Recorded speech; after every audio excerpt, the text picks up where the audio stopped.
So we pick up the story in Jonah chapter 1 verse 4, and we're looking at Jonah's disobedient actions and how it affected not only him but those people around him. In this particular story, we're looking at Jonah and the sailors that he's with, and then God sends a violent storm to stop him in his tracks from running away.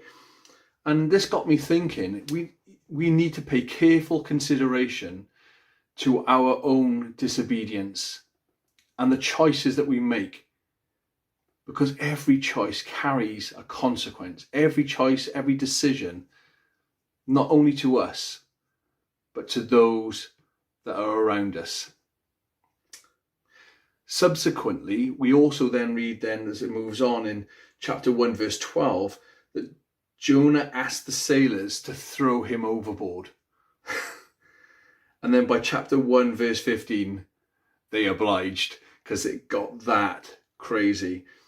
And this wasn't the end of the story as we know. This was just the beginning, because then Jonah finds himself in a belly of a large fish. And Jonah thought obviously this was going to be his death.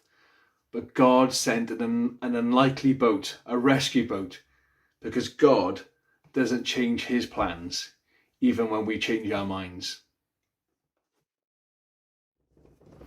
So this rescue boat, it was an unlikely rescue boat. It was actually, as we read in the text, it was a large whale, a large fish, a large sea animal of some description. And it's in this part in Jonah chapter 2 that we hear a real, honest, desperate, praying Jonah.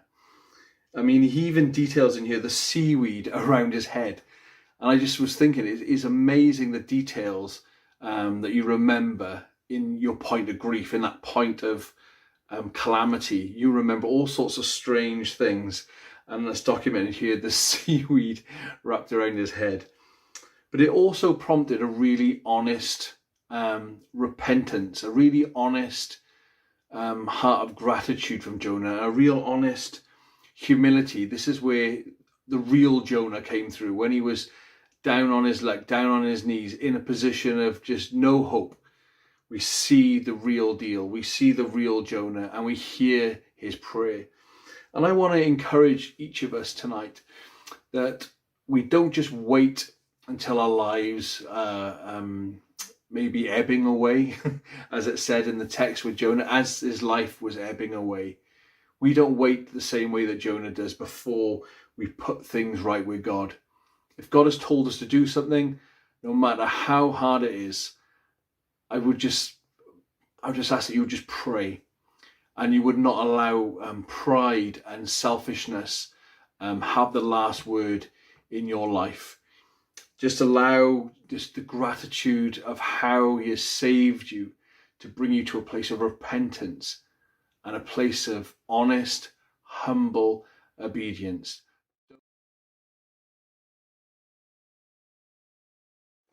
Jonah chapter 3 starts with, the word of the Lord came a second time. And what I find mildly amusing about this, it was the same word that Jonah had received in chapter 1. And what that says to me, that God doesn't change his plans. He just changes our minds about his plans. Our disobedience when it comes to against God's sovereignty doesn't change anything. It was always going to be Jonah giving this message. And it was always going to be Jonah going to give it to Nineveh. It was always going to be this way. And one of the things about Jonah being a prophet is that there's only one prophecy, I guess, in the whole text. And it's found here in chapter 3, verse 4. And it says, 40 more days and Nineveh will be overturned. And this is the message that God gave him in chapter 1 to take, which he refused and tried to run away. And he's now back in the same position, but now in front of the people, given this message. 40 more days and Nineveh will be overturned. And then what happened? You'd think, well, that's not a lot. But what happened was, at once the people in Nineveh believed. They repented from top to the bottom, from the king to the cattle. They all covered themselves in sackcloth. They were remorseful and they wanted to turn to God and away from this sin. And I would love to have been there to see Jonah's face. Could you imagine his face? He obviously wasn't expecting this outcome. He thought, well, I'll be obedient, I'll do what you say, but surely this won't have the impact that that you're saying it will have. So he just went and did it. But to his dismay, the people repented. And so all of that heartache, all that near-death experience for a 3-second sentence. But that's the thing that we got to remember. Words from the throne room have power. They have authority. They have supernatural power. And we just have to have the confidence sometimes to speak those things out and leave the results up to God.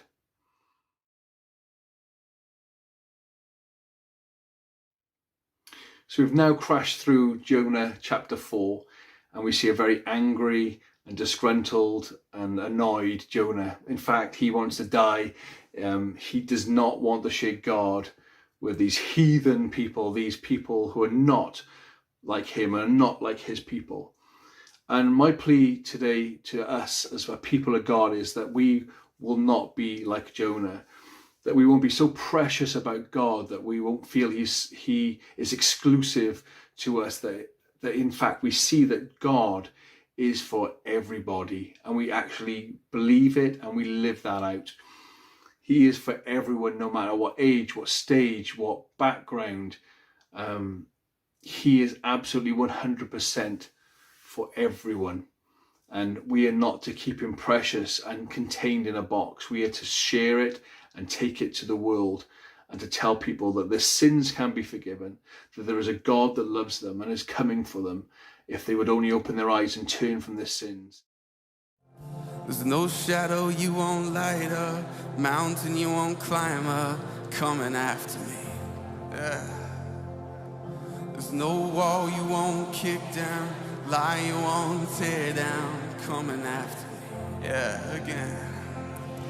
There's no shadow you won't light up, mountain you won't climb up, coming after me. He's breaking off self-hatred tonight. There's no wall you won't kick down, lie you won't tear down, coming after me. There's no shadow now. There's no shadow you won't light up, mountain you won't. Come on, let it rise. There's no wall you won't kick down, lie you won't. Come on.